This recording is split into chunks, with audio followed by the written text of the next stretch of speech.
And, man, that was the Monday Night Wars. And, man, we was throwing everything but the kitchen sink every single Monday night. Yeah. You were getting a main event pay-per-view type card because it was a war. Yeah. And they kicked our ass for 2 years. And then finally we started spinning up. I got hot. Here comes The Rock. Taker reinvented himself. DX comes along. Mick Foley heating up. I mean, all of a sudden all our irons started heating up. And I was leading the charge. I keep it on the DL, but I was leading the charge. I heated up. And, man, once we started beating them, we never looked back.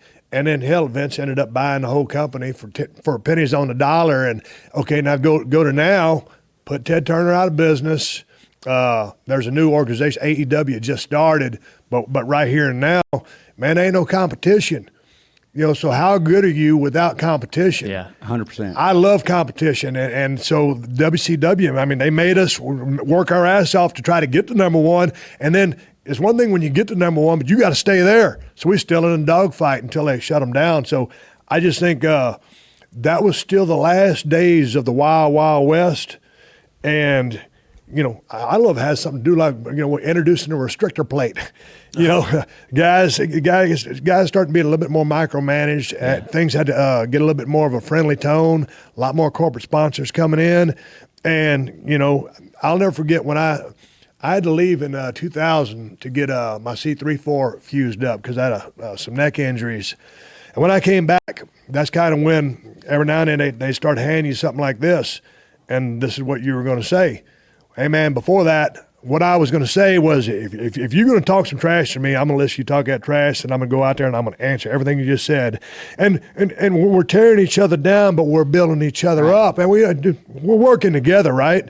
We're trying to sell tickets. It's business. Yeah. And I don't work from memory.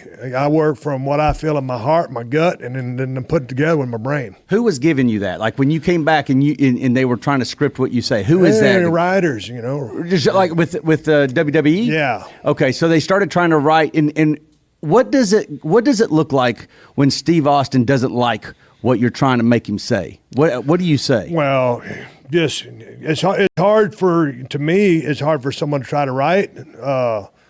You weren't in South Texas. You weren't hauling hay. You know, you didn't, you know, have a hard time making it and everything. You know, you didn't have a little bit of a chip on your shoulder. So I don't know if you could achieve that, the attitude of the mindset, or, you know, hell, after 7.5 years of paying my dues, finally I'd become an overnight sensation.